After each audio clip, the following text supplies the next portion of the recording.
ఉద్యోగం చిన్నదో పెద్దదో ఏదైనా కావచ్చు. పని ఇచ్చి ఉపాధి చూపించిన సంస్థ మాత్రం బాగుండాలి అని ప్రతి ఉద్యోగి కోరుకుంటారు.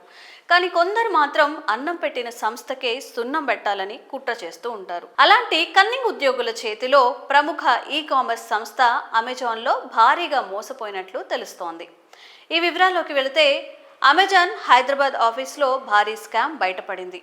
ఇక్కడ ఉద్యోగులే కంపెనీని మోసం చేశారు. నకిలీ డ్రిప్లు సృష్టించి కోట్ల రూపాయల్లో ట్రాన్స్పోర్ట్ ఛార్జీలను కొల్లగొట్టారు. హైదరాబాద్ కాల్ సెంటర్లో పనిచేసే ఉద్యోగులు గతంలో పనిచేసి ఉద్యోగాలు మానేసిన వారు కుమ్మక్కై ఈ మోసానికి తెరలేపారు. అమెరికాలో సరుకులు సరఫరా చేసే వారితో కలిసి కూడా కుట్రకు పన్నారు. ఈ కుట్రతో 102 కోట్లకు పైగా సంస్థకు నష్టం వాటిల్లినట్టు సమాచారం. ఈ మేరకు సైబర్ సెక్యూరిటీ బ్యూరోకు అమెజాన్ సంస్థ కంప్లైంట్ చేసింది. హాలీవుడ్ మూవీస్లోని స్కామ్లను గుర్తు చేసే విధంగా సాగిన ఈ క్రైమ్ వివరాలు ఇప్పుడు పూర్తిగా తెలుసుకుందాం. అమెజాన్ సంస్థ ప్రపంచవ్యాప్తంగా వినియోగదారులకు సరుకులను చేరవేస్తూ ఉంటుంది. కావలసిన వస్తువులు ఆర్డర్ పెట్టుకుంటే ఇంటికే డెలివరీ చేస్తుంది. అమెజాన్ యాప్లో కస్టమర్ వస్తువు ఆర్డర్ పెట్టిన తర్వాత ఆ వస్తువులను సమీపంలోని గోదాముకు, అక్కడి నుంచి కస్టమర్ ఉన్న ప్రాంతాల్లోని మరో గోడౌన్కు, అక్కడి నుంచి కస్టమర్ అడ్రస్కు డెలివరీ చేస్తారు. డెలివరీ సిబ్బంది ఫోన్లలో ప్రత్యేక యాప్ ద్వారా వస్తువు ఎక్కడుందనే విషయం ఎప్పటికప్పుడు అమెజాన్ ఆఫీస్కు తెలుస్తుంటుంది. గోడౌన్ నుంచి డెలివరీ బాయ్ వస్తువు తీసుకున్న తర్వాత చెక్ ఇన్ చేస్తారు. ఆ వస్తువును కస్టమర్కు అందజేసిన తర్వాత చెక్అవుట్ చేస్తూ ఉంటారు. డెలివరీ బాయ్ జీపీఎస్ ఆధారంగా దీన్ని పర్యవేక్షిస్తూ ఉంటారు. హైదరాబాద్ గచ్చిబౌలిలో ఏర్పాటు చేసిన కాల్ సెంటర్ ద్వారానే ప్రపంచవ్యాప్తంగా అమెజాన్ డెలివరీ కార్యకలాపాలను నిర్వహిస్తూ ఉంటుంది.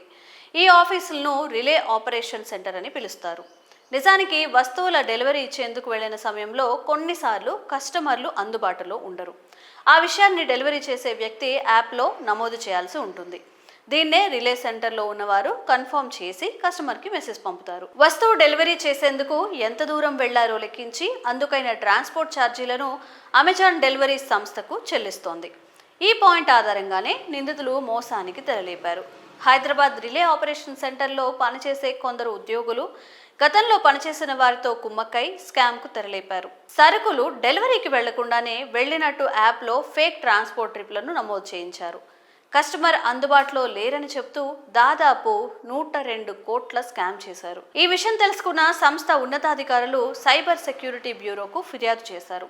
ఈ మేరకు పలువురు ఉద్యోగులపై కేసులు కూడా నమోదు చేశారు.